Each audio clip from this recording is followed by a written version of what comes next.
श्रीमान् वेङ्कटनाथार्यः कवितार्तिककेसरी वेदान्ताचार्यवर्यो मे सन्निधत्तां सदा हृदि अस्मद्गुरुपरम्परायै नमः.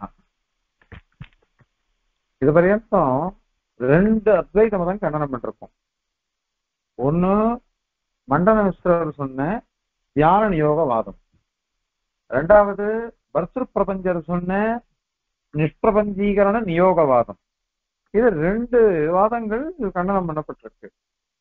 இப்ப இனிமேல் இத பத்தி சொல்ல போற சங்கராச்சாரியருடைய மதம். நேர சங்கராச்சாரியர் சொல்றது மீதி எல்லாம் எதை பத்தி வந்தது அப்படின்னாக்க இதுதான் வந்தது. அத்வைத மதத்திலேயே எக்கச்சக்கமா வேறுபாடு இருக்குது. அதுல ரெண்டு மதம், அது சங்கராச்சாரியருக்கு முன்னாடி இருந்த மதம்.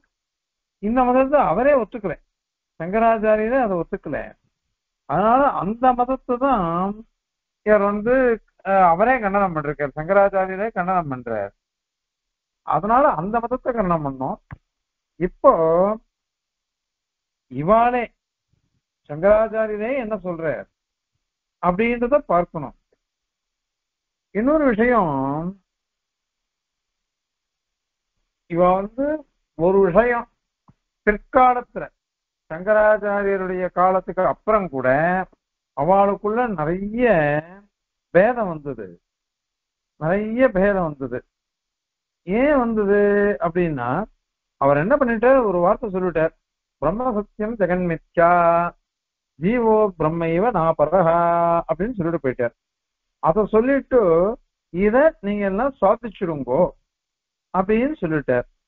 அதை சாதிக்கிறேன்னு ஆரம்பிச்சவா அவளுடைய புத்திக்கு அனுகுணமாக எல்லாரும் எழுத ஆரம்பிச்சுட்டா. எல்லாரும் மகா பண்டிதால் தான். ஆனால் அவளுக்கு என்ன தோன்றதோ அதெல்லாம் எழுத ஆரம்பிச்சா. இவர் நம்ம சித்தாந்தத்துல கூட அந்த மாதிரி இருக்கு சில விஷயங்கள்லாம். இதுல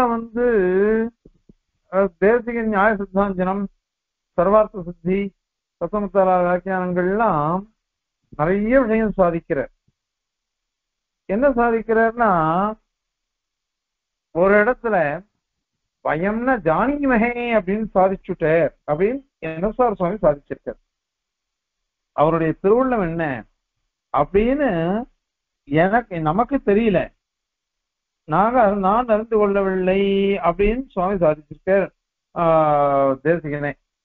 அதனால இது எல்லா சித்தாந்தத்திலையும் இத மாதிரி ஒரு விஷயம் இருக்கும். இன்னொன்னு, எல்லாரும் மகா மேதாவிகளா போயிடுவே. அவன் தன்னுடைய மேதாவிலாசத்தினால, தன்னுடைய தர்க்க மகிமையினால எல்லாத்தையும் அழகா சொல்றாப்பா, அதை நிரூபிக்க பாக்குறா. இங்கே இதுவே எப்படின்னாக்கா, சங்கர மதம் அந்த அத்வைத மதத்துல எவ்வளவோ தோஷங்கள் இருக்கு, எவ்வளவோ தோஷம் இருக்கு. ஏன் தோஷம் இருக்குன்னாக்கா, அவ புத்தி குணமா சொன்னதுனாலதான். இப்போ இந்த சங்கர மதத்துல என்னென்ன தோஷம் வருது அப்படின்னு சொல்ல போற. சப்தாபரோக்ஷ ஞானம்னு ஒண்ணு ஒத்துருக்காவா, அந்த கண்டனத்தையும் இங்க பண்ண போற. இப்போ சப்தாபரோக்ஷம்னாக்க வெறும் சப்தம், அதை கேட்கிறோம், அதை கேட்டதுனால நமக்கு ஞானம் வந்துடுறது. எப்படி கண்ணால பார்த்தா நமக்கு ஞானம் வருமோ அந்த மாதிரி சப்தத்தை கேட்டாலும் ஞானம் வரும், அதுவும் பிரத்யக்ஷம்தான் அப்படின்னு அவ சொல்றாரு.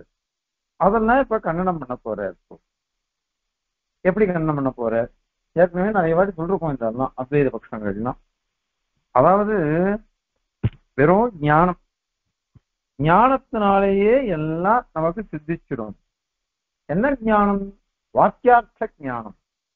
வாக்கியார்த்த ஞானம்னா என்னது அப்படின்னா, தத்துவமசி, அயமாத்மா பிரம்ம, அகம் பிரம்மாஸ்மி, இந்த மாதிரி மகா வாக்கியங்கள்லாம் இருக்கு.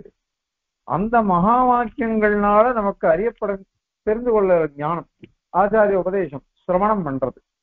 அதனால என்ன ஞானம் அப்படின்னா, பிரம்மாத்மைகத்த விஞ்ஞானம் அப்படின்னு அவ சொல்ற. இது சப்த அபரோக்ஷம். இது அபரோக்ஷம்னா பிரத்யக்ஷமா தெரியுதுன்னு அர்த்தம். சப்தத்தினாலேயே பிரத்யக்ஷமா ஞானம் வருது அப்படின்னு அர்த்தம். அதை கொண்டு இவா சொல்றாரு. அதனால மோட்சம் வந்துரும் அப்படின்னு சொல்றார். அது வராது அப்படின்னு நம்ம சொல்லணும். பிரகதாரணி உபநிடத்துல ஒரு வாக்கியம் இருக்கு, தித்தியாத்வை பயம் பவதி அப்படின்னு இருக்கு. தித்தியாத்வை பயம் பவதி, ரெண்டுன்னு வந்துட்டதுனாலே என்னைக்கும் பயம்தான். ஏகம் சொன்னாக்கா பயம் கிடையாது, அபயம். ரெண்டுன்னு சொன்னாக்கா பயம்தான். அதனால தித்தியாத்வை அப்படின்னு அவதாரணம் பண்ணிடுத்து. நீங்க ரெண்டா பாக்குறீங்க துவைதமாக. துவைதமாக நீங்க பார்த்தாக்கா அதனால பயம் வரும். அதனால என்ன அர்த்தம்? தித்தியம்னாக்கா பேத ஞானம்னு அர்த்தம். பேத ஞானம் வந்ததுன்னாக்கா பயம் வந்துடும். அதனால பயத்துக்கு காரணம் என்னது? பேத ஞானம் தான். பேத ஞானம் பயத்துக்கு காரணமா இருக்கு. அதுதான் சம்சாரம், அதுதான் பந்தம் அப்படின்னு சொல்லப்படுறது. ஆனால் அத்விதீயத்துவ ஞானம் வந்துருச்சுன்னு வச்சுக்கோங்க, அப்ப பய நிவர்த்தி வந்துடும். பய நிவர்த்திக்கு காரணம் எது அப்படின்னாக்க அத்விதீய ஞானம் தான். அதனால இப்ப என்ன எடுத்து? பந்த நிவர்த்தி தான் அமிர்தம், அமிர்தத்துவம், மோக்ஷம் அப்படின்னு எடுத்து. ஆக ஆக இந்த மாதிரி பேத ஞானம் வந்ததுன்னாக்கா சம்சார பயம், அபேத ஞானம் வந்ததுன்னாக்கா சம்சார நிவர்த்தி, அமிர்த பிராப்தி. ஆக தத்துவமசி, அயமாத்மா பிரம்ம, இத மாதிரி மகா வாக்கியங்கள்லாம் அவ வச்சுருக்கா. அந்த மகா வாக்கியங்கள்லாம் பிரம்ம அத்வைத ஞானம், அத மோட்சத்துக்கு ஹேதுவா இருக்குது, பந்த நிவர்த்திக்கு ஹேதுவா இருக்கு அப்படின்னு சொல்றார். சரி, அப்படியானக்கா ஆத்மாவா அரே திரஷ்டவியா, ஸ்ரோதவியா, மந்தவியா, நிதித்தியாசித்தவியான்னு இருக்கு. இப்ப சிரவணம் இருக்கு. சிரவணத்தினால நமக்கு என்ன வந்தது அப்படின்னாக்கா நமக்கு இந்த ஞானம் வருது, ஆத்மீகத்துவ ஞானம், தத்துவமசி அப்படிங்கிற ஞானம் வந்தது. ஆனால் மனநம் நிதித்தியாசனம் இருக்குதா இல்லையா? அதுக்கு என்ன இது? அதுக்கு பல பிரயோஜனம் என்ன அப்படின்னு கேள்வி வரும். அதனால அவன் என்ன சொல்றான்? அத்வைத வாக்கிய சிரவணம் இருக்குதே, அதுதான் ஆத்ம தரிசனத்துக்கு ஹேது, திரஷ்டவியா அப்படின்னு சொல்லிட்டு சாட்சா்காரம் பண்ணணும், ஆத்ம சாட்சா்காரம் பண்ணணும். ஆத்மாவை பார்க்கணும்னா அதுக்கு ஸ்ரோதவியா, சிரவணம் பண்ணணும் அப்படின்னு சொல்லிட்டு போயிடு. இப்போ சிரவணம் பண்ணினாக்கா ஆத்மீகத்து விஞ்ஞானம் வருது, அதனால ஆத்ம தரிசனம் வந்துடும் அப்படின்னு தானே நீ சொல்ற. நீ அப்படின்னாக்கா சிரவணஜன்ய ஞானம் இருக்குதே, அதுதான் வாக்கியஜன்ய வாக்கியார்த்த ஞானம் அப்படின்னு அர்த்தம். சப்தமசியின் முதலான வாக்கியங்கள் அதனுடைய அர்த்தமானது அதிலிருந்து உற்பத்தி ஆகிறது, ஆச்சாரியர்கிட்ட சிரவணம் பண்ணுச்சு. அதனால இவனுக்கு பந்தம் போயிடும், மோட்சம் கிடைச்சிடும் அப்படின்னு நீ சொல்ற. அதற்கு இப்ப நம்ம சுவாமி என்ன கேள்வி கேட்கிற? இந்த அம்மா ஏதாவது ஞானம் இருக்கும் இல்லையோ, இந்த ஞானம் யாருக்கு சம்ஸ்கிருத ஞானம் இருக்கோ அவன் அத்தனை பேருக்கும் இந்த ஞானம் வருது. யாருக்காவது சம்ஸ்கிருத ஞானம் இருந்ததுன்னாக்கா அவன் அத்தனை பேருக்கும் இந்த வாக்கியார்த்த ஞானம் உற்பத்தி ஆயிடும். எல்லாருக்கும் நோக்கத்து ஞானம் வருது, எல்லாருக்கும் தத்துவமசின்னு சொன்னாக்கா அது அர்த்த ஞானம் புரிஞ்சுடுறதே, பிரம்மாத்ம விஞ்ஞானம் வந்துடுறதா இல்லையா? அப்போ யாருக்கு சம்ஸ்கிருத ஞானம் இருக்கோ உற்பத்தி இருக்கோ அவன் அத்தனை பேருக்கும் இந்த ஞானம் வருது. அத அப்ராமான்ய ஞானமே கிடையாது, சம்சய ஞானமும் கிடையாது, அப்ராமான்ய ஞானமும் கிடையாது, விபரீத ஞானமும் கிடையாது, எதுவுமே இல்லை. அப்போ நமக்கு வாக்கியார்த்த ஞானம் வந்தா நம்ம என்ன எப்படி இருக்கணும்? பந்த நிவர்த்தி தானே வந்திருக்கணும். ஆனால் ஏன் வரல? பந்த நிவர்த்தின்றது ஏன் வரல? பந்த நிவர்த்தி வரலையே. ஏன்னா எல்லாருக்கும் வாக்கியார்த்த ஞானம் வந்தா கூட நாம எத்தனை அத்வைதிகளை பார்த்துட்டு இருக்கோம், எவ்வளவோ அத்வைதிகளை நாம பார்த்துட்டு இருக்கோம். அவன் அத்தனை பேரும் நிம்மதியா இருக்காளா? எத்தனை பேர் கஷ்டப்படுறா? எத்தனை பேருக்கு இந்த உடம்பு அந்த உடம்புன்றா? என் பொண்ணு கல்யாணம் ஆள, என் பிள்ளை கல்யாணம் ஆள, குழந்தை பிறக்கல, அது வீடு இல்லை, பணம் இல்லை, எதோ ஒவ்வொருத்தருக்கும் ஒவ்வொரு துன்பம். அவளுக்கும் ஞானம் வந்திருக்கா இல்லையா? ஆத்மீகத்து விஞ்ஞானம் தான் இருக்குது. அவள் நிம்மதியா இருக்க வேண்டியது தானே. ஏன் நிம்மதியா இல்ல அவள்? ஏன் அவளுக்கு அது வரமாட்டேன்றது? நீங்க தான் சொல்றீங்க வாக்கியார்த்த ஞானம் வந்ததுன்னாக்கா மோட்சம் வந்துடும். ஆனால் வரலையே. யாரு வாக்கியார்த்த ஞானத்தை அடைந்தாலும் அவளுக்கு பந்த நிவர்த்தி அப்படிங்கிறது வரவே இல்லை. அவன் என்ன பண்றான்னா இந்த பந்தத்துல மாட்டிட்டு கஷ்டப்பட்டு தான் இருக்காப்பா. அதனால இது அனுபவ விரோதமா இருக்குது. அதான் அனுபவ விரோதம்னா பிரத்யக்ஷ பிரமாணத்துக்கு விரோதமா இருக்கு, விருத்தமா இருக்குது. ஏன்னா பிரத்யக்ஷமா நேர பாக்குறோம்.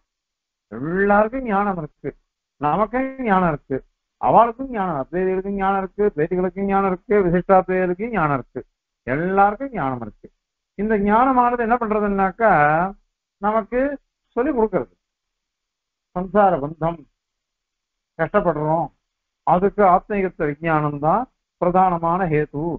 அந்த பந்தம் போனோம்னாக்கா அப்படின்னா சொல்லி கொடுக்குறது. அப்ப தெரிஞ்சுன்னா நாம எல்லாம் இது பண்ணிதான் ஆகணும். அது ஏன் வரமாட்டேன்றது?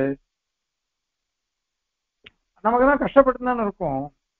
கஷ்டப்பட்டு இருக்கிறதுனால வெறும் வாக்கியார்த்த ஞானத்தினால மோட்சம் வராது அப்படின்னு தெரியுது. அதனால நீங்க சொல்றது உங்களுக்கு தான் விருத்தம், அது பிரத்யக்ஷ விருத்தம். எங்களை நீங்க கேட்க முடியாது. நம்ம சித்தாந்தனா பின்னாடி சொல்ல போற. அதுக்கப்புறம் இல்ல இல்ல வெறும் பிரம்மாத்ம பாவ ஞானம் வந்ததுனாலயே மோட்சம்ன்றது அர்த்தம் இல்லை. எவனுக்கு யாருக்கு இந்த சம்சார பந்தமே தெரியலையோ அவனுக்குதான் ஆத்மீகத்த விஞ்ஞானம் வந்திருக்குன்னு அர்த்தம். யாருக்கு சம்சாரத்தை தெரியறதோ அவனுக்கு ஆத்மீகத்த விஞ்ஞானம் வரலன்னு அர்த்தம் அப்படின்னு நீ சொல்லணும். அதுவும் விரோதம் தான் அது. ஏன் அப்படின்னாக்கா இங்க திரஷ்டவியான்னு சொல்லிட்டு, அப்புறம் ஸ்ரோதவியான்னு சொல்லிட்டு, மந்தவியான்னு சொல்லிட்டு, நிதித்தியாசிதவியான்னு சொல்லிட்டு. இப்ப ஸ்ரோதவியா அப்படிங்கிறதுனால இது சிரவணம் பண்ணிக்கணும் ஆச்சாரியர்கிட்ட. மந்தவியான்றதுனால நம்ம மனசுக்குள்ள பிரதிஷ்டை பண்ணிக்கணும், நில நிறுத்திக்கணும். அந்த ஞானத்தை நில நிறுத்திட்டு அதுக்கப்புறம் நிதித்தியாசனம் பக்தி ரூபாபன்னமான ஞானத்தை பண்ணணும் அப்படின்னு தானே சொல்றது அது. அதனால வெறும் இந்த வாக்கியஜன்ய ஞானத்தினால சம்சார நிவர்த்தி வரும்னு நீ சொன்னீங்கன்னாக்க அப்ப மந்தவியா நிதித்தியாசிதவியா அப்படின்றது அது விதிக்கிறதோ இல்லையோ அது வியர்த்தமா போயிடுமே அது.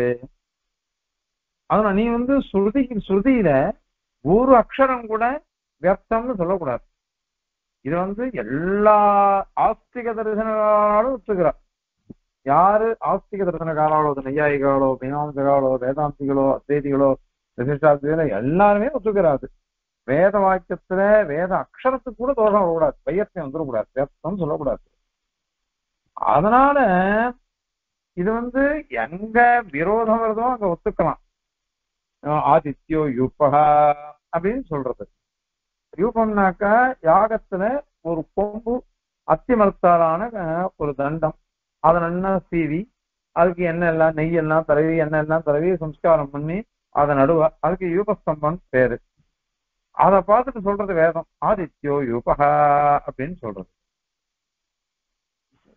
யூபம் இருக்கே அது ஆதித்யன், சூரியன். சூரியன் ஏதோ வேற, யூபம் வேற தானே. ஆனா வேதம் ஆதித்யோ யூபான்னு ரெண்டுத்தையும் ஒரே விபக்தி வேற்றுமைன்னு சொல்லிட்டு போயிடுச்சு சாமானியம். அது சொன்னாக்கா என்ன பண்றது? வேதம் கூட பிரத்யக்ஷ விருத்தமா சொல்லாது. இப்ப பிரத்யக்ஷமோ ஆதித்யன் வேற யூபம் வேற அப்படின்னு தெரிஞ்சுட்டு இருக்கும். ஆனா வேதமோ ஆதித்யோ யூபான்னு சாமானியமா ஒன்னா சொல்லிட்டு போயிடுச்சு அப்படின்னா அங்க கௌலி கல்பம். குணத்தை இட்டு ஆதித்யன் எப்படி பிரகாசிக்கிறதோ அந்த மாதிரி ரூபஸ்தம்பமும் பிரகாசிக்கிறது அப்படின்னு அர்த்தம் பண்ணிக்கணும். இததான் மீமாம்சகாலே ஒத்துன்னு இருக்கா. வேத பிரமாணியத்தை சாதிக்க வந்த மீமாம்சகாலே இந்த மாதிரி ஒத்துன்னு இருக்கா. அதனால எந்த இடத்துல பிரத்யக்ஷ விரோதம் வருதோ அங்க என்ன பண்ணணும்னாக்கா இத மாதிரி கவனமா சொல்லணும். எங்க பிரத்யக்ஷ விரோதம் இல்லையோ அங்க வேதம் சொல்றதை அப்படியே ஏத்துக்கணும், அப்படியே ஏத்துக்கணும். இப்ப நீங்க விரோதமா சொன்னாக்கா எல்லாமே விரோதமா இருக்குது. இந்த ஸ்ருதிகள் தியானத்தை சொல்றது, மனனத்தை சொல்றது, சிரவணத்தை சொல்றது. ஆக சிரவண மனன நிதித்தியாசனம் மூணுத்தையும் சொல்லி அதற்கு இது சொல்லிட்டு போயிடுது. சாட்சாத்காரத்துக்கு கேதுத்துவத்தை அது சொல்லிட்டு போறது. அதை சொல்லச்ச நான் சிரவணத்தை ஒண்டி ஒத்துப்பேன், மனன நிதித்தியாசனத்தை ஒத்துக்க மாட்டேன் அப்படின்னு சொன்னாக்க அது எப்படி பொருந்தும்? அதனால உங்களுக்கு விரோதம் வருது. அதனால இதை நீங்க ஒத்துக்க கூடாது, யாராலையும் ஒத்துக்க முடியாது இதை. அதனால வேத விருத்தமாக ஒரு தத்துவத்தை ஏத்துக்கவே முடியாது. வேத விருத்தம் பிரத்யக்ஷ விருத்தம் இல்லாத போன வெறும் ஞானம் வண்டிய போரும்னு வச்சுக்கோங்க. சிரவணம் வண்டிய போருமே, எதுக்கு பிரதிஷ்டை பண்ணணும், நில நிறுத்தணும் அப்படின்னு எதுக்கு? அந்த மாதிரி ஆசைப்பட்டு தியானம் பண்ணணும், நிதித்தியாசியான் இருக்கு, ஆசைப்பட்டு தியானம் பண்ணணும் அப்படின்னு எதுக்கு சொல்லணும்? அதுவும் சொல்ல வேண்டாமே, வெறுமே எப்படியோ ஒத்துன்னு போயிடலாமே. அதனால அது விரோதம் வரும். அப்படி விரோதம் வரனால அதுவும் தவறு. அதன் பேர்ல இவன் பாமதிகாரன் என்ன பண்ணாருனாக்கா, வாசஸ்பதி மிஸ்டர் இந்த மாதிரி இது இருக்குது, வேப்பங்கோட்டை வேப்ப விதைய நீங்க தேன்லயே ஊற வச்சுன்னு போங்க, தேன்லயே ஊற வச்சு சர்க்கரையிலேயே ஊற வச்சு என்ன வேணாலும் பண்ணுங்க. என்ன பண்ணாலும் அதனுடைய கசப்பு மாறுமான்னா இல்ல திட்டிச்சுக்குமா? திட்டிக்காது, திட்டிக்காது. அது பாட்டு கசந்துட்டு தான் இருக்கும் அது. அதனால நீங்க எப்படி பண்ணாலும் சரி, அத மாதிரி எது விதைக்கிறோமோ அதுதானே உற்பத்தி ஆகும். ஆகவே இது பிரத்யக்ஷமா இது வரும் அப்படின்னு சொல்லக்கூடாது. சப்தமானது பிரத்யக்ஷ ஞானத்தை உற்பத்தி பண்ணும் அப்படின்னு சொல்லக்கூடாது. அதுக்கு நான் என்னதான் சொல்லணும்னா மானச பிரத்யக்ஷம் தான் வரும் அப்படின்னு சொல்லுங்க. மானச பிரத்யக்ஷம் வந்ததுன்னாக்க இது கொஞ்சம் சரி பண்ணலாம். அதனால அவர் ஒரு மாதிரி சொல்லிட்டு போனார் சங்கராச்சார்.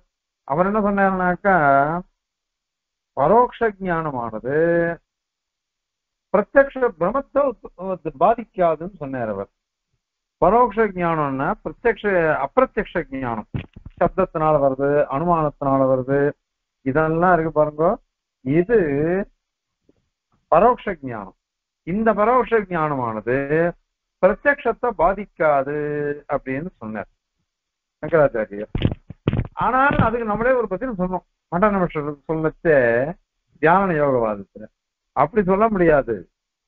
ஏன்னா ஜுவாலா விளக்கேத்துறோம், தீபத்தை ஏத்தினாக்கா அந்த தீபத்தினுடைய ஜுவாலை ஒரே மாதிரி இருக்குன்னு பிரத்யக்ஷம். ஆனால் அனுமானம் ஜுவாலை பின்னம்தான் அப்படின்னு தான் நம்ம அனுமானத்தினால சொல்றோம். அனுமானம் தான் அங்க பிரபலம், பிரத்யக்ஷமா துர்பலம் அப்படின்னு அதுக்கு பதில் சொல்லிட்டோம். ஆனா அவர் இந்த மாதிரி சொல்றாரு.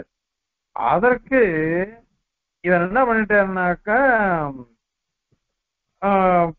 சாப்தபோதம் பிரத்யக்ஷம்னு சொல்ல வேண்டாம், சப்தத்தினால வர்றது, அது மானச பிரத்யக்ஷம்னு சொல்லிட்டு போங்க அப்படின்னுட்டு இவர் சொல்றார். யாரு? வாசஸ்பதி மிஸ்ரர் பாமதியில சொல்றார். அதனால 3 விதமான பட்சங்கள் இப்போ ஒத்துக்கணும். ஒண்ணு, பிரத்யக்ஷ ஞானம் சப்தத்தினால உற்பத்தி ஆகுது. இன்னொன்னு, மானச பிரத்யக்ஷம் தான் உற்பத்தி ஆகிறது, நேர் பிரத்யக்ஷம் உற்பத்தி ஆகல அப்படின்றது. பாருங்க, நான் நாராயணனை திருப்பதியில பார்த்தேன், இல்ல ஆசிரமத்துல பார்த்தேன் அப்படின்னு ஒருத்தர் சொல்றாரு. பார்த்தேன்னு சொன்ன உடனே அந்த சப்தத்தினால உங்களுக்கு நாராயணன் எப்படி இருப்பான்ட்டு ஒரு மனசுலதான் ஒரு பிரத்யக்ஷம் உண்டாருது. மனசுலதான் என்னுடைய வடிவம் வரும், நாராயணனுடைய வடிவம், நாராயணன் எப்படி இருப்பான் என்னமா பேசுவான் அப்படின்லாம் தெரியும். ஆனால் பிரத்யட்சமா அது வந்து நிக்கிறது இல்லையே, நான் நிக்கிறது இல்லையே அந்த சமயத்துல. ஆக ஒருத்தன் சப்தத்தை பிரயோகம் பண்ணினான்னாக்க அந்த சப்தத்தினால மனசுல ஒரு பிரத்யக்ஷம் உண்டாகும் அப்படின்னு இது சொல்றாரு. அதனால இன்னொன்னு பௌத்தாள் ஒரு மாதிரி சொல்றா. அவன் என்ன சொல்றான்னாக்க பரோட்சத்தினால கூட வந்து பிரத்யக்ஷ பாதம் வரும் அப்படின்லாம் இருக்கு. அதனால விவரணக்காரர்னு ஒருத்தர் பஞ்சபாதிகா அப்படின்னுட்டு ஒரு புஸ்தகம், அந்த பஞ்சபாதிகா பத்மபாதாச்சாரியர் அவர் எழுதினது. அதற்கு சர்வஜாத்மனின்னு இன்னொருத்தர் பேர் பிரகாஷாத்மேதி, பிரகாஷாத்மேதின்னு அவர் வந்து விவரணம் பண்றார். அதனால விவரணக்காரர்னே பிரசித்தி. பாமதிகார மதம் தனி, விவரணக்கார மதம் தனி அப்படின்னுட்டு உண்டு. அது விவரணக்கார மதம்ன்றது பிராச்சீனம், அதுதான் பிரதான அத்வைதம்னு நம்ம பாஷகாருடைய திருவுள்ளம். அவர் என்ன பண்ணிட்டாரு அப்படின்னாக்கா, இந்த மாதிரி வேண்டாம், வேத வாசனை அப்படிங்கிறது ரொம்ப மோசமானது. ஏன்னா காலாகாலமா நமக்கு வேத வாசனை வந்துட்டு இருக்குது. காலாகாலமான வந்துட்டு இருக்கிறதுனால அதனுடைய வேர் அப்படியே நல்ல பிரதிஷ்டிதமா இருக்கு. வெறும் காதால கேட்டதுனால மாத்திரமே அது போயிடும் அப்படின்றது கிடையாது. அதனால அந்த பிரமம் போகாது வேத வாசனை. அதுக்கு என்ன பண்ணணும்னா திரும்ப திரும்ப சிரவணம் பண்ணணும், திரும்ப திரும்ப மனனம் பண்ணணும், திரும்ப திரும்ப அதை தியானம் பண்ணணும். அப்படி பண்ணிட்டோம்னாக்கா அப்பதான் கடைசியில நமக்கு வந்து மனசுல திருடமான ஒரு அத்தியாவசாயம் உற்பத்தி ஆகும், திருட ஞானம். அது வந்ததுன்னாக்கா உறுதியோட தெரியும் பிரம்மைகத்த விஞ்ஞானம் ஆத்மீகத்த விஞ்ஞானம் தான் சரியானது, மீதி எல்லாம் பொய்யானது. அதனால இந்த ஞானத்தினால மீதி எல்லாம் பாதிதமாறுது போறது அப்படின்னு தோணும். அதனால இந்த மாதிரி வர்றதுதான் சரியானது அப்படின்னுட்டு அவர் சொன்னார் பிரகாஷாத்மேதி. அதற்கு பதில் அதுவும் தவறுதான். ஏன் தவறுன்னு நாங்க சொல்றோம்னாக்கா, இப்போ தியானம் மனனம் சிரவண மனனம் தியானம் மூணும் இவைகள்னால நமக்கு திருடமான சங்கல்பம் ஞானம் வந்தது, நல்ல பலம் வந்துடுச்சு. அதனால இந்த சப்தத்தினால ஒரு கடைசியில ஒரு ஞானம் வருது. முதல்ல சிரவணம், அதுக்கப்புறம் அதை மனனம் பண்ணா, அதை நிர்த்தியாசனம் பண்ணா, திருப்பி திருப்பி திருப்பி ஆச்சாரிட்ட சிரவணம், திரும்ப திரும்ப திரும்ப மனனம், திரும்ப திரும்ப திரும்ப தியானம், இப்படி பண்ணினதுனால கடைசியில ஒரு ஞானம் வருது. அதுதான் பிரத்யக்ஷ ரூபமான ஞானம். அந்த ஞானத்தினாலதான் இது வந்து போறது, பிரம்மன்றதே போறது, சம்சார பயம்ன்றது நிவர்த்தி ஆகிறது அப்படின்னுட்டு அவ சொல்லணும். அத அவ சொன்னாக்கா அதுக்கு சுவாமி என்ன கேள்வி கேட்கிற, இது சொன்னையானாக்கா அந்த முதல்ல உனக்கு சிரவண ஜன்மி ஞானம் வந்ததே, முதல் முறையா குரு கிட்ட வாசிக்கிற, அப்ப நீ அர்த்தம் பண்ணிக்கிற, அந்த சமயத்துல என்ன ஞானம் வந்ததோ அதை காட்டிடும். கடைசியில நீ சொன்னீங்க திரும்ப திரும்ப சிரவணம், திரும்ப திரும்ப மனனம், திரும்ப திரும்ப தியானம்னுட்டு, அதனால கடைசியில ஒரு அபரோக்ஷ ஞானம் பிரத்யக்ஷ ஞானம் வரும் அப்படின்னு சொன்னையே. அந்த பிரத்யக்ஷ ஞானமானது முதல்ல வந்த ஞானம் என்ன, சிரவணஜன்ய ஞானம், இது ரெண்டுத்துக்கு ஏதாவது வேறுபாடு இருக்கா சொல்லு. ஏதாவது உன் சித்தாந்தத்துல வேறுபாடு ஒத்துருக்கியா? நீ ஒத்துண்டியானாக்கா நாங்களும் ஒத்துண்டுறோம், நீ சொல்றதை இது பண்ணிடுறோம். காரணம் என்னன்னா உங்களுக்கு கிடையாது அது. ஏன்னா நீங்களாம் என்ன நிர்விசேஷவாதிகள், சவிசேஷவாதிகள் கிடையாது. நிர்விசேஷவாதிகளா போயிடுவே உங்களுக்கு எதுவுமே வராதே, தனியா விசேஷமான ஞானம்ன்றது கிடையாது. எத்தனை வாட்டி திருப்பி திருப்பி பார்த்தாலும் அத்வைதம் அத்வைதம், நிர்விசேஷம் நிர்விசேஷம். நமக்கு அப்படி இல்லை. முதல் வாட்டி பெருமாளை சேவிச்சோம், முதல் முறை சேவிக்கணும் பெருமாளை, சேவிக்கிச்சு ஒரு அழகு தெரிகிறது, ரெண்டாவது வாட்டி சேவிச்சு இன்னொரு அழகு தெரிகிறது, மேல மேல மேல அதிகம் அதிகம் அஞ்ஞாம் ஆத்மசோபாம் சதானம்னுட்டு ஒவ்வொரு வாட்டியும் சேவிக்கிச்சு ஒவ்வொரு வாட்டியும் சேவிக்கிட்டு நமக்கு மேல மேல மேல அனுபூதி அதிகமாயிட்டே இருக்கு. காரணம் பெருமாளுடைய திருக்க ஞான குணங்கள், பெருமாளுடைய தெய்வங்கள விக்கிரகத்தினுடைய அழகு, பெருமாளுடைய நடைகள், இது அத்தனையும் நமக்கு மயக்கிடுறது. அப்படி அனுபவிச்சு அனுபவிச்சு நம்ம சேவிக்கிறோம். அதனால எங்க சித்தாந்தத்துல அது வரும், உங்க சித்தாந்தத்துல எப்படி வரும்? எதுவுமே இல்லையே. அதனால எதுவுமே இல்லாத சமயத்துல அதுக்கு சிரவணம் மனனம் நிதித்தியாசனம் இது மூணும் ரொம்ப நாள் பண்ணணும், பண்ணினாதான் வரும் அப்படின்றது நீங்க எப்படி சொல்லுவீங்க? அதனால உங்கள்கிட்ட இதுவே கிடையாது. முதல் ஞானத்துக்கும் கடைசி ஞானத்துக்கும் தாரதமியமே கிடையாது. தாரதமியமே இல்லை, இல்லை, எல்லாம் ஒரே ஞானம் தான். நீங்களே ஒத்துட்டு இருக்கீங்க, நீங்களே ஒத்துட்டு இருக்கிற எப்படி பார்த்தாலும் நிர்விசேஷம் தானே. அதனால அது எப்படி வரும் அது? அதனால இது நிவர்த்தகம் அப்படின்னு சொல்றது தப்பு. ஏன்னா அதுக்கு உதாரணமே நம்ம பாக்குறோம். ஒருத்தன் கயத்தை பாக்குறான், கயத்தை பார்த்துட்டு பாம்பு அப்படின்னு நினைச்சுட்டு சொல்றான். கயத்தை பார்த்துட்டு பாம்புன்னு நினைச்சுக்கிறான். அவரு கிட்ட போறான். போனாக்க நாயம் சத்வக, இது பாம்பு இல்ல ரஜுரேஷா அப்படின்னு ஞானம் நிச்சயம் நினைக்கிறான். முதல்ல என்ன, நீளமா இருக்கு, வளைஞ்சு வளைஞ்சு இருக்கு, கொஞ்சம் அசையறது, இதெல்லாம் பார்த்தாக்கா பாம்பு அப்படின்னு ஞானம் வந்தது. ஆனால் இப்ப என்னாச்சு, கிட்ட போய் பார்த்த உடனே இது பாம்பு இல்லை, வெறும் கயிறு தான், பிரம வந்துச்சு அப்படின்னு. என்ன விசேஷ ஆகாரம் பார்க்கல, பாம்புக்கு வேண்டிய விசேஷமான ஆகாரம் என்னவோ அதை நாம பார்க்கல. அதனால நமக்கு பிரமன்றது போயிடுத்து அப்படின்னு சொல்லிடணும். அதனால ஒரு இது போறதுன்னு சொன்னா நினைச்சுக்கோங்க, பிரம போறதுன்னாக்க தர்மத்தை ஒத்துண்டாதான் போகும். தர்மத்தை ஒத்துக்கணும். கயத்துல என்ன தர்மம் இருக்கு, அந்த மாதிரி இதுல பாம்புல என்ன தர்மம் இருக்கு, அந்த தர்மத்தை வச்சுட்டு தான் பாம்பு வேற மாதிரி இருக்கு, இது வேற மாதிரி இருக்கு. வேத பிராமணியத்தை சாதிக்க வர சபரசுவாமி மீமாம்சையில சொல்லும் பொழுது லோகத்துல ஒருத்தன் சொல்றான், அந்த நதி கரைக்கு போ, அங்க 10 பழம் இருக்கு எடுத்துன்னு சொல்றான். அது உண்மையாவும் இருக்கலாம், பொய்யாவும் இருக்கலாம். ஏன்னா மனுஷியாவுக்கு சொல்ற வாக்கியம். அத மாதிரி இங்கேயும் அப்படி இருந்துட்டு போட்டுமே, இங்கேயும் அப்படி இருக்கட்டுமே. எங்க வேதத்திலையும் வேதம் சொல்றது பொய்யா கூட இருக்கலாம். அதற்கு பதில் சொல்ற தவறு அது. நகி தேவதத்துவ ஷியாமத்வே யஜ்ஞதத்துவஸ்யாபி ஷியாமத்வம். தேவதத்தன் கருப்பா இருக்கிறதுனால யஜ்ஞதத்தனும் கருப்பா இருக்கணுமா? அதனால அது கிடையாது. லௌகிக வாக்கியத்துல பொய் இருக்கலாம், உண்மை இருக்கலாம், ரெண்டும் கலந்து இருக்கலாம். ஆனால் வேத வாக்கியத்துல அப்படி கிடையவே கிடையாது. ஏன்னா அங்க புருஷன் இல்ல, அந்நியத்வா தேவ. இது வேதத்தினுடைய தர்மம் வேற, லௌகிக வாக்கியத்தினுடைய தர்மம் வேற. தர்மம் வேறையா போயிடுவேதான் அதுக்கு பிராமான்ய வியவஸ்தை பண்றோம் நாம். அந்த மாதிரிதான் இங்கேயும் ஒரு தர்மத்தை வச்சுட்டுதான் நிர்விசேஷன் நீ சொல்லிட்டேனாக்கா, அப்போ எப்படி அது போறது வருதுன்னா நீ சொல்ல முடியும்? சவிசேஷத்தை வச்சுட்டாக்கா இது சரியா இருக்கும்.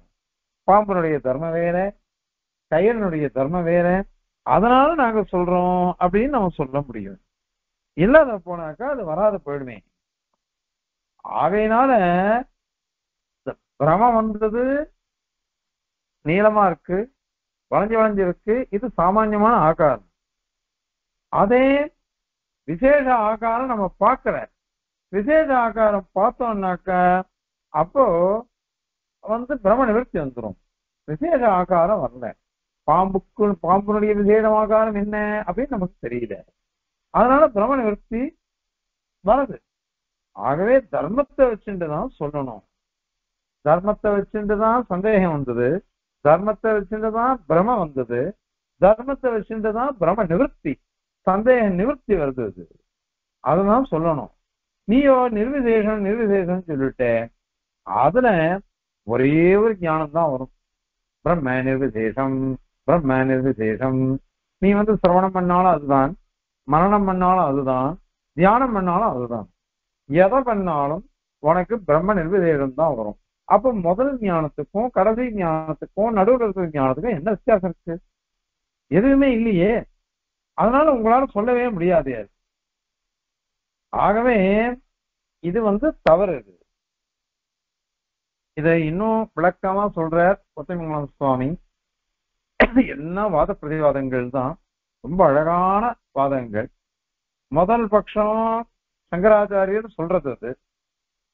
அதுல என்ன அர்த்தம்னாக்கா, உத்தமமான சம்ஸ்காரம். ஐயாவுக்கு சுவாமி எழுந்துள்ளிருந்தார், என்எஸ்ஆர் சுவாமி எழுந்துள்ளிருந்தார், அரியன் மாதிரி இருக்கணும் இருக்கும்.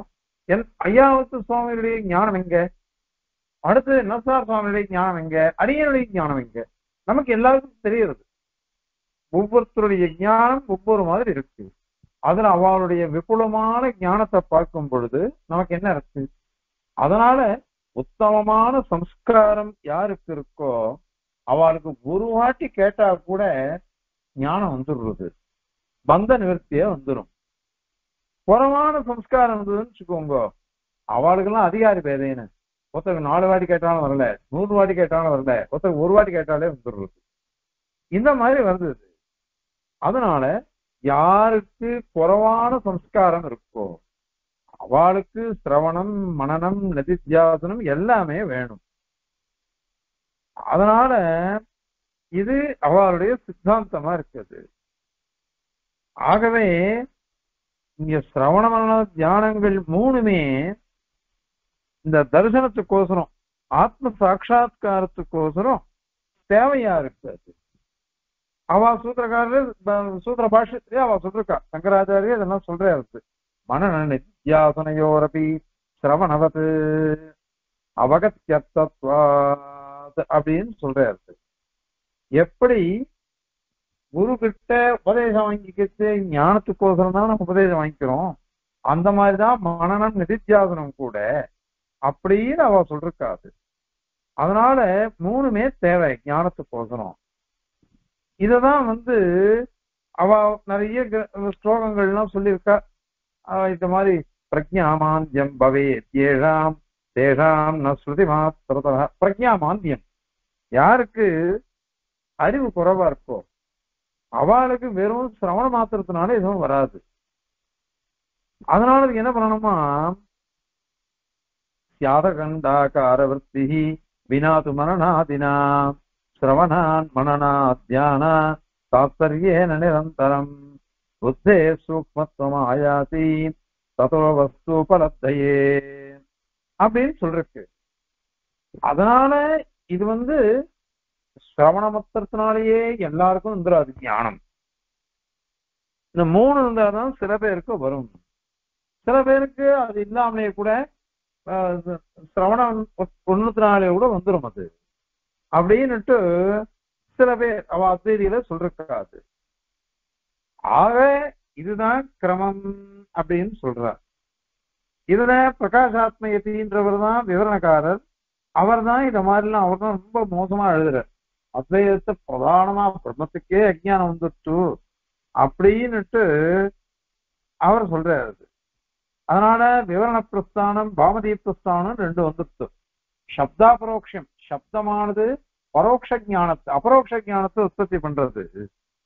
அதாவது நேர பிரத்யக்ஷ ஞானத்தை உற்பத்தி பண்றதுன்றது விவரணக்காரர் பிரகாசாத்மியத்தை சொல்றது. அதே பாமதிகாரரும் மானச பிரத்யக்ஷம்தான் அப்படின்னு சொல்றார். மானச பிரத்யக்ஷம்னா ஏற்கனவே சொன்ன மாதிரி மனசுல தோன்றது. ஆனால் இவாளோ நேர பாக்குறது, நேர சப்தத்தினாலேயே நேர பார்த்துடுறா இப்ப அப்படின்னு பிரகாசாத்மியத்தினுடைய வாதம் அது. இது இந்த மாதிரிலாம் இருக்கு. இததான் விவரண பிரஸ்தானம் பாமதி பிரஸ்தானம் சொல்றாத. இது முதல் பட்சம். விவரணக்கார பட்சத்தை ஒத்துண்டாக்கா வேதாந்த வாக்கிய சிரவணத்தினால வரக்கூடிய ஞானம் அது சம்சார நிவர்த்திய பண்ணாது. ஏன்னாக்கா சம்சாரமானது எப்படிப்பட்டது? பிரத்யக்ஷத்தினால அறியப்பட்டது. பிரத்யக்ஷத்தினால அறியப்பட்ட சம்சாரத்தை வெறும் இந்த சாதாரண சப்தம், அதனால வந்த ஞானம், அந்த ஞானத்தினால இது போயிடும், நிவர்த்தி வந்துடும் அப்படின்னு சொல்ல முடியாது. அதை சொல்லவே முடியாது. அதுக்கோசரம் நீங்க என்ன பண்ணணும்னாக்க சப்தத்தினால வரக்கூடிய அபரோஷ ஞானம், அந்த அபரோஷ ஞானமானது சம்சாரம் இது பாருங்க, அபரோஷ ஞானத்தினால பிரத்யட்சத்தினால பாக்குறமே அதை பாதிக்கிறது அப்படின்னு சொல்லிட்டு சொல்றாரு. அவருடைய இது அந்த கிரமத்துல இருக்கிறது. அதுக்கு தேவைன்னாக்கா ஒரு ஒரு வாட்டி கேட்டதுனாலே வந்துடாது. அதனால மனனம் நிதித்தியாசனம், சிரவணம் மனனம் நிதித்தியாசனம், சிரவணம் மனனம் நிதித்தியாசனம், இந்த மாதிரி பண்ணிட்டே இருக்கணும். இந்த மாதிரி விசாரம் பண்ணிட்டே இருந்து கேட்டுட்டே இருந்தா தான் அது இவாளுக்கு சரியா முடியும். அப்பதான் அபரோஷ ஞானம் வரும். அபரோஷ ஞானத்தினால இந்த அபரோக்ஷமான சம்சாரம் அது போயிடும் அப்படின்னுட்டு அவருடைய சொல்றது. அதனால அவ அந்த மாதிரி சொல்ற, இவன் வேற மாதிரி சொல்றாரு பாமதிக்காரர். அதெல்லாம் இல்ல, மானச பிரத்யக்ஷம் வந்தாலே போறோம், அதனாலேயே இது போயிடும் அப்படின்னு சொல்ற. இது ரெண்டுமே நாம ஒத்துக்கல, ரெண்டுமே ஒத்துக்கல. ஏன் அப்படின்னாக்கா ஏற்கனவே சொன்னோம், இது நீ சொல்ற பார்த்தாக்கா ஜீவன் முக்திவாதம் மாதிரி இருக்கு. அந்த ஜீவன் முக்திவாதத்தை நாங்க எப்படி ஒத்துப்போம்? அது எங்கேயுமே அந்த மாதிரி சொல்லப்படலையே. எந்த ஸ்ருதிகள்லையும் ஜீவன் முக்திவாதம்ன்றது சொல்லவே படல. சொல்லப்படாத விஷயத்தை போய் சொன்னதான் நினைச்சுட்டு நீங்க கல்பிக்கிறீங்கோ. அந்த கல்பனான்றதே வேண்டியதில்லை அப்படிங்கிறத இந்த ஸ்லோகத்தினால கண்டிக்கிறார். இப்போ இந்த ஸ்லோகத்தை சேவிச்சு இதனுடைய அர்த்தத்தை சேவிக்கலாம். அப்போ அவளுடைய மதத்தை புரிஞ்சுக்கிறதே சிரமம். பாருங்க, வாக்கியார்த்த ஞான மாத்திரா அமிர்தமிதி வதன்னு முச்சியதே கிம் ஸ்ருதேஸ்மின் பாடம் சேத் மானபாதः சயத் அனுபவதி பிராகிவாத்யாபி துக்கம் ஞானாதீனாம் விதானம் பவதி ச விததம் தன்னயுக்தம் ந சேஷ்டம் தத்யானாத்யங்காத்ய சப்தோதித சரமமதேஹ நாதிகம் வக்பிரகாஷ்யம் அப்படின்னுட்டு இது ஸ்லோகமா இருக்குது. இத சுவாமி எப்படி கண்டனம் பண்ற இது அப்படின்றத பாருங்க. வாக்கியார்த்த ஞான மாத்திராத், உபனிஷத் வாக்கியங்கள், அதிலேயே மகா வாக்கியங்கள், அந்த மகா வாக்கியங்கள் சொல்லக்கூடிய பிரம்மாத்மீகத்த விஞ்ஞானம், அந்த ஞானத்தை சிரவணம் பண்றதுனாலேயே, அறிந்து கொள்வதனாலேயே அமிர்தமிதி மோட்சம் வரும் என்பதாக வதன்னு சொல்றவனுக்கே அஸ்மின் ஸ்ருதே பிரம்மம் ஜீவன் ரெண்டும் ஒண்ணுதான் அப்படின்னு ஐக்கியத்தை முதல் தடவை ஒருத்தன் கேட்டுட்டான். கேட்டதுனாலேயே அவனுக்கு மோட்சம் வரணுமா வேண்டாமா? கிம் உச்சத்தை, மோட்சத்தை அடைஞ்சிட்டானா? அவன் மோட்சத்தை அடைஞ்சிட்டானா? ஆனா இல்லையே, இல்ல நாங்க மோட்சம் அடைஞ்சிடாம சொல்றோம். பாடம் மோட்சத்தை அடைஞ்சு விட்டான் அப்படின்னு சொன்னா மானபாத, மானம் பிரமாணம், பிரமாணத்தினுடைய பாதம் வந்துடும். சாஸ்திரம் பாதிக்கப்பட்டதும். ஏன் சாஸ்திரம் பாதிக்கும் அப்படின்னாக்கா, இந்த ஞானம் வர்றதுக்கு முன்னாடி எப்படி கஷ்டப்பட்டு இருந்தானோ சம்சாரத்துல, அந்த மாதிரி இப்பவும் கஷ்டப்பட்டு தான் இருக்கான் அவன். ஞானம் வந்துட்டு அப்புறம் கூட இவன் கஷ்டப்பட்டு தான் இருக்கான். அதனால எப்பொழுதும் இவன் கஷ்டப்பட்டு தான் இருக்கான். கஷ்டப்பட்டு இருக்கிறதுனால இவனுக்கு மோட்சமே வந்துருச்சு அப்படின்னு எப்படி சொல்ல முடியும்? அதனால மோட்சமே வந்துருச்சுன்னு சொல்லவே முடியாது. இது முதல் மானபாதம். அதனால அத்தியாபி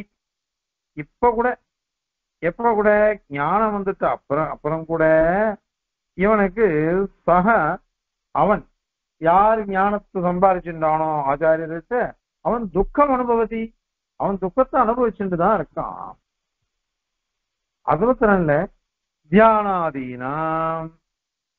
அப்போ நீங்க சொல்றபடி ஒத்துண்டா என்ன ஆகும் தெரியுமோ,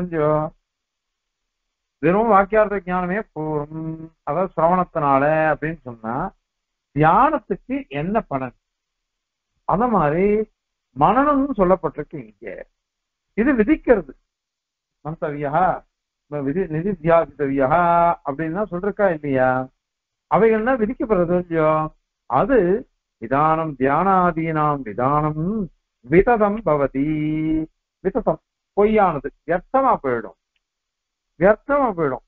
வேதத்துல ஒரு வார்த்தை கூட வையர்த்தியம் சொல்லக்கூடாது, அதனால அது போயிடும்.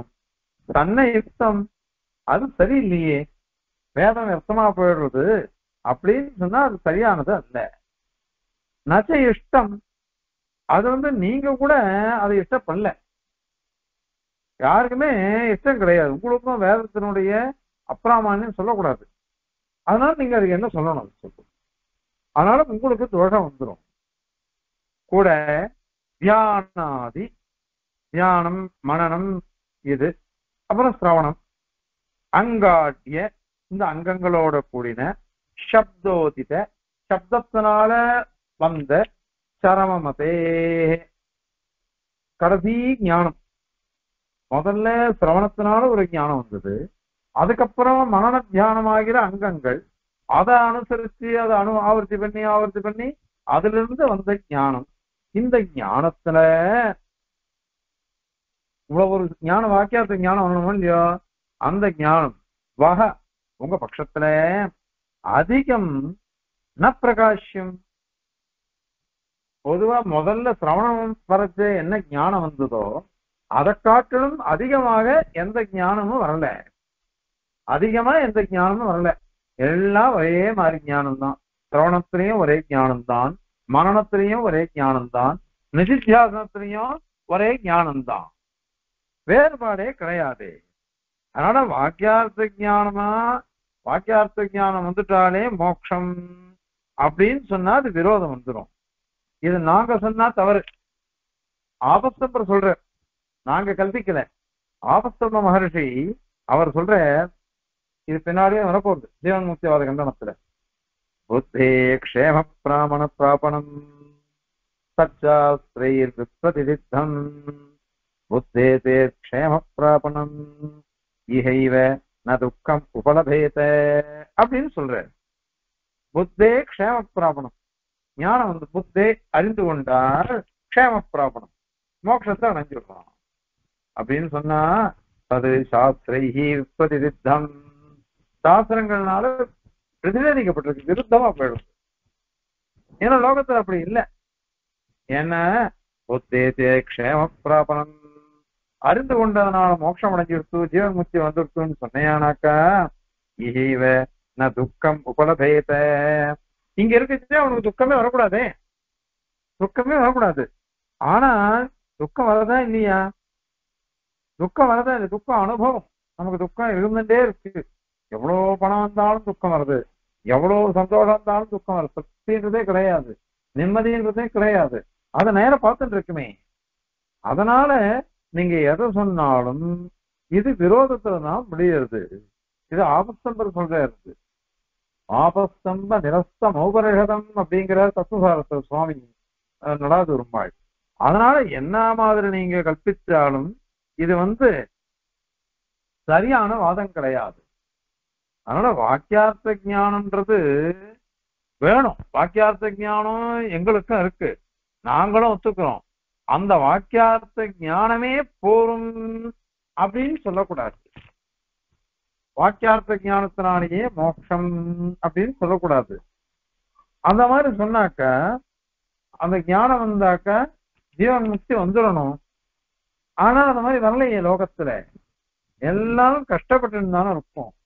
அதனால அது தவறான வாதம் அப்படிங்கிறத இப்ப கண்டனம் இந்த ஸ்லோகத்தினால கண்டனம் பண்ணிருக்காரு. இப்ப இந்த ஸ்லோகத்தை சரிக்கணும்.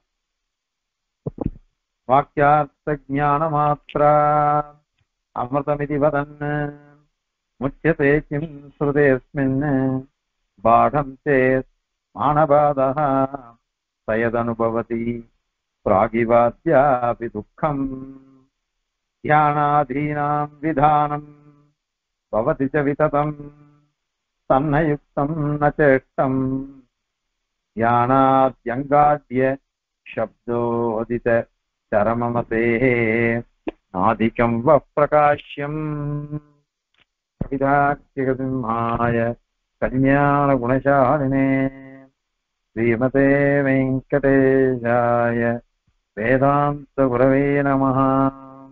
अस्मद्गुरुपरम्परायै नमः।